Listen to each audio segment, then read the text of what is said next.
কেমন আছেন আঙ্কেল? কি কেমন আছেন আঙ্কেল? দিক দিয়ে দেখে আমার আঙ্কেল মনে হয়। আচ্ছা তাহলে আপনি আমার মামা। তোমার মাথায় কিন্তু সমস্যা আছে, বুঝছো? একবার বলতো আঙ্কেল, একবার বলতো মামা, মানে সমস্যাটা কথা বলতো। আরে আপনি আমার মামার ফ্রেন্ড না? কোন মামার ফ্রেন্ড? শামীম মামা। শামীম মামা হইতেছে আমার মার আপন খালাতো ভাই। শামীম মামার সাথে অবশ্য আমি আপনাকে অনেক দেখছি। শামীম মামার আব্বা সারাক্ষণ বলতে থাকে যে আবির ছেলেটার সাথে মিশে মিশে আমার ছেলেটা একদম বদমাইশ হয়ে গেছে।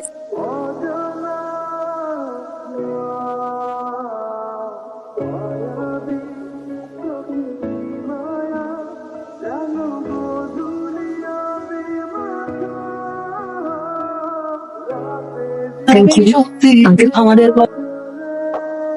মায়া, আমি ভালোবাসি। কি আই লাভ ইউ। চেহারা আয়না দেখছেন? হ্যাঁ, চেহারা তো ঠিকঠাক আছে, ভালো চেহারা। আপনার সাথে আমার এই সম্পর্ক জীবনেও সম্ভব না। আর আমি মাত্র কলেজে পড়ি আর আপনি গ্রাজুয়েট।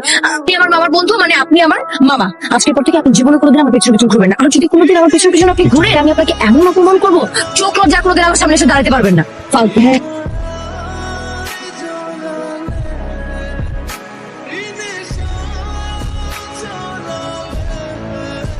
আপনি এখন আমার পিছনে ঘুরে না কেন? ধমকে কথা বলতেছি আমি। আমি ধমকায় কথা বলি কারণ আমার ধমকায় কথা বলার মতো অধিকার আছে। কে দিছে তোমার অধিকার? এত কথা বলে লাভ নাই। আপনি আমাকে বলেন যে আপনি এখন আমার পিছে পিছে আসছেন না কেন? না করছো তাই আসি না।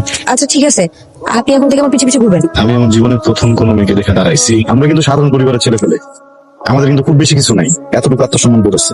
এই এতটুকু আত্মসম্মান বোধ যদি কেউ ধ্বংস করে দেয়, তার অর্ডার কেন নেবো? আমি তো খালি মুখে মুখে জানিয়ে দিচ্ছি। কান্দাছো কেন তুমি? আপনি একটু হাসতেছেন কেন? আমি তো জেনে গেছি যে তুমি আমার পছন্দ করো। ছেলেটা ফোন মেয়েটাকে ভালোবাসছে, তাই না? মেয়েটা তো ছেলেটাকে ভালোবাসছে, তাই না?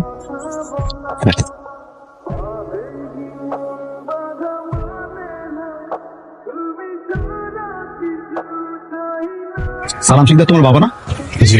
ঠিক আছে, আমার বোন আপনাকে ভালোবাসে, আপনি আমার বোনকে ভালোবাসেন। আমি আপনাকে একটা সুযোগ দিচ্ছি, 6 মাসের মধ্যে নিজেকে প্রতিষ্ঠিত হয়ে দেখাবেন। এর মধ্যে যদি নিজেকে প্রতিষ্ঠিত করতে পারেন, আমি ওই বিষয় নিয়ে ভাববো। কালকে থেকে আব্বার ব্যবসায় বসবো। আমি অনেক খুশি।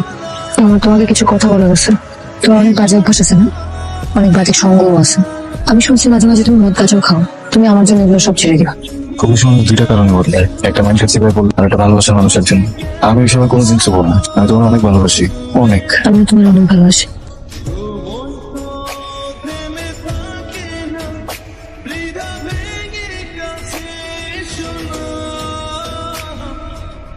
হ্যালো হ্যালো হ্যালো, বলো। আচ্ছা কি হয়েছে তোমার বলো তো? আমি ফোন দিলে আমার ফোন ধরো না, আবার তুমিও কোনো কল দাও না। কোনো সমস্যা? আরে জান শোনো, নতুন নতুন শুরু করছি না, আমি নিজে হিমশিম খাই দিচ্ছি, বুঝছো? আমি তো যে কাজ করতে থাকি, কাজে ফাঁকে যে 1 মিনিট সময় পাই, সেই 1 মিনিট আমি তোমারই ফোন দিই, তাই না? তুমি মন খারাপ করো না, দেখি আমি সুযোগ পেলে তোমার ফোন দিবো। এখন একটু রাখতেছি। আবির, তোমার সাথে যদি আমার বিয়ে হয়, তুমি কি বিয়ের পর সারাদিন রাত এরকম কাজ কাজ? কাজ করতে হবে না? আর এত কাজ কার জন্য করি? তোমার জন্য তো করি। তুমি তো এখনই আমার চিনো না। বিয়ের পরে তো আমি তোমার বউ হবো। আর আমি জানি বিয়ের পরে এমনিতেও প্রেমিকাদের ওরকম মূল্য থাকে না। তখন তো তুমি আমাকে আরো সময় দিবা না। হচ্ছে আমি আব্বার ডেকোরেটরের দোকানে বসছি কেবল। সবকিছু গোছাতে একটু সময় লাগতো আমার, নাকি?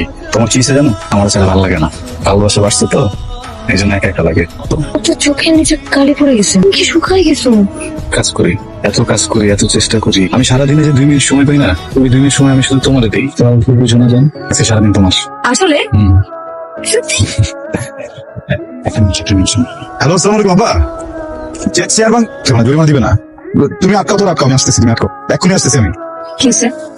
আমি তো ঝামেলা গেছি, বুঝছো? আমি তো যাইতেছি। হ্যাঁ, কালকে সারাদিন তোমার। হ্যাঁ, কালকে সারাদিন তোমার। আসতেছি, আমি আসতেছি। তো কুলচা তো আমরা আমি খুশি দিন আরে ভাই চল করি না না বড় সুদিন ভালো না ভাই চল না ভাই। কি রে, দাঁড়াই গেলে কেন? বসো বসো। আরে ডাকতেছো কেন? ধরো, খাও খাও খাও খাও খাও। আরে কি খাও না? তুমি না ব্যস্ত মানুষ, দুনিয়ার ব্যস্ত মানুষ। তুমি, তোমার সময় নাই। আমি তোমাকে ফোন দিলে আমি তোমাকে পাই না, তোমার আমাকে কল দেওয়ার সময় নাই। কিন্তু এই সব আজে বাজে জিনিস করার সময় তোমার কাছে আছে, তাই না? আর আমাকে বলো তুমি ব্যস্ত, ব্যবসা নিয়ে ব্যস্ত। তাই নাটক তোমার আসছে, নাটক না মৃত্যু তো থাকা। আমার ভাগ্যের তো বিয়ে ঠিক হয়ে গেছে।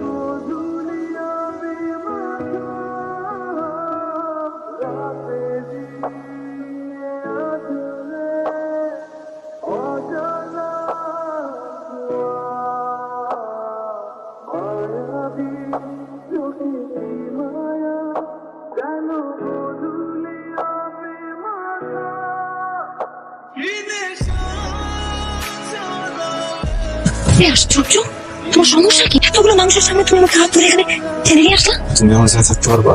তোমাকে ছাড়া থাকতে না পারার কি আছে? তোমাকে ছাড়া যদি থাকতে না পারতাম তাহলে নিশ্চয়ই আমি বিয়ের সিদ্ধান্ত নিতাম না। শেষবার আমি জিজ্ঞেস করতেছি, মায়াকে আবিরকে ছাড়া ভালো থাকতে পারবে? হ্যাঁ, মায়া আবিরকে ছাড়া ভালো থাকতে পারবে। আমি তোমাকে ছাড়া ভালো থেকে দেখাবো। এটা আমার বিয়ের অনুষ্ঠান, আমি কিছু করবা না যাতে তোমার জন্য আমার 10টা মানুষের থেকে কথা শুনতে হয়। কোনদিন কাউকে ভালোবাসি নাই, কোনদিন আমার জীবনে ভালোবাসা আসছিল না, আমার বিয়ে হইতেছে না, বুঝছো? কারণ ভালোবাসার মানুষজন কোনোদিন বিয়ে করতে পারে না।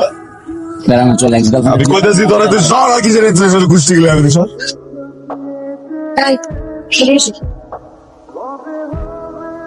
তুমি আমাকে বলছো না যে তুমি আর কোনোদিন এসব আগের জিনিস খাবে না? হ্যাঁ, তো তুমি তুমি তুমি তো আমার কইছিলে না যে তুমি তুমি কখন আমার ছাড়বো না? হ্যাঁ, যাও, জামাই কই, জামাই যাও। তুমি ভাবলা কেমনে যে তোমার ছাড়া আমি আরেকজনের বিয়ে করবো? অভিনয় করছি তোমার সাথে, সবাইকে বলছে তোমার সাথে অভিনয় করার জন্য। তোমার ব্যবহারে এখনো সমস্যা আছে, সেই জন্য তোমাকে শিক্ষা দিতে চাইছি। ওর মামা আমার বলছে তো। ও নিজে এই আমার বাসায় বলে গেছে যে তোমার বিয়ে এই বন্ধু আমি সরি, সরি ভাগনা, সব প্ল্যান আমার ভাগ্নি করছে, আমার কিচ্ছু করার নাই। আস্তে আস্তে। আর কখনো এরকম করবা? খারাপ ব্যবহার করবা? আমি ছুঁয়ে কসম খাও।